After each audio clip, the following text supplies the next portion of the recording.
আজকের যুগে প্রযুক্তির অগ্রগতির সঙ্গে সঙ্গে মোবাইল ফোন হয়ে উঠেছে আমাদের জীবনের এক অবিচ্ছেদ্য অংশ। যোগাযোগ, বিনোদন, শিক্ষা সব ক্ষেত্রেই মোবাইল ফোনের ব্যবহার বিস্তৃত। তবে এর মধ্যে যে একটি জিনিস সবচেয়ে বেশি আকর্ষণ করে, বিশেষ করে শিশু ও তরুণদের, তা হল মোবাইল গেমস। গেম খেলে আনন্দ পাওয়া যায়, সময় কাটে। তবে সমস্যা শুরু হয় তখন যখন এই আনন্দ আসক্তিতে পরিণত হয় এবং আমাদের মস্তিষ্ক ও মানসিক স্বাস্থ্যে প্রভাব ফেলতে শুরু করে। প্রথমত, মোবাইল গেমস খেলার ফলে মনোযোগ ও একাগ্রতা মারাত্মকভাবে ক্ষতিগ্রস্ত হয়। একজন শিক্ষার্থী যদি দিনে ঘণ্টার পর ঘণ্টা গেম খেলে, তবে তার পড়াশোনায় মনোযোগ ধরে রাখা অসম্ভব হয়ে পড়ে, কারণ মস্তিষ্ক ক্রমাগত গেমের তাৎক্ষণিক উত্তেজনা ও দ্রুত প্রতিক্রিয়ার অভ্যাসে অভ্যস্ত হয়ে যায়। ফলে দীর্ঘমেয়াদী কাজ যেমন পড়া বা লেখালেখি বিরক্তিকর ও কঠিন মনে হয়। দ্বিতীয়ত, মোবাইল গেমসের কারণে ঘুমের চরম ব্যাঘাত ঘটে। রাত জেগে গেম খেলতে খেলতে শরীর ও মস্তিষ্ক পর্যাপ্ত বিশ্রাম পায় না। ঘুমের সময় মস্তিষ্ক তথ্য প্রক্রিয়াজাত করে, স্মৃতি গঠন করে এবং স্নায়ুকে পুনরুদ্ধার করে। যদি এই ঘুম ব্যাহত হয়, তবে তা সরাসরি মস্তিষ্কের কার্যক্ষমতাকে প্রভাবিত করে। দেখা যায় মাথা ব্যথা, দৃষ্টির সমস্যা এবং হতাশা ধীরে ধীরে তৈরি হতে শুরু করে। তৃতীয় গুরুত্বপূর্ণ দিক হল আসক্তি বা গেমিং অ্যাডিকশন। গেম খেলার সময় আমাদের মস্তিষ্কে ডোপামিন নামক একটি হরমোন নিঃসৃত হয়, যা আমাদের আনন্দ অনুভব করায়।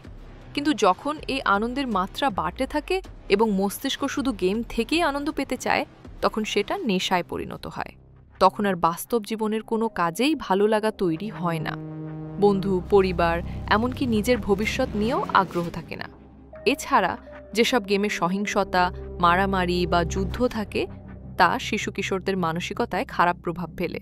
তারা ধীরে ধীরে আক্রমণাত্মক, ধৈর্যহীন ও খিটখিটে মেজাজের হয়ে ওঠে।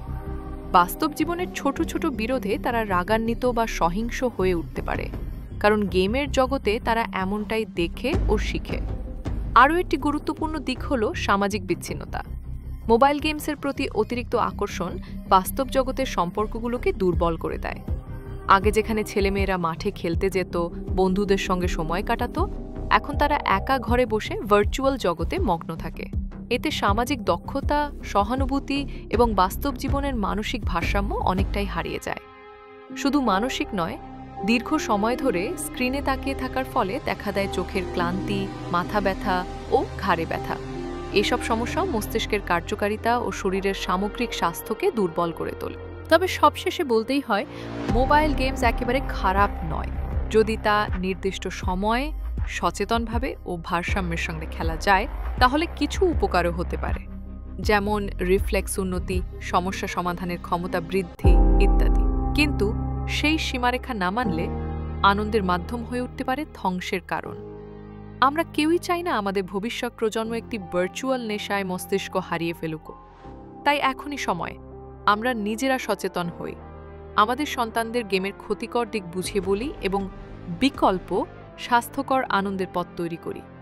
মোবাইল গেমস আমাদের সময় কাটানোর মাধ্যম হতে পারে, কিন্তু জীবনের নিয়ন্ত্রণ না। তথ্য ও কারিগরি সহযোগিতায় Mohammad Sakibul Islam, BD news today, I desk.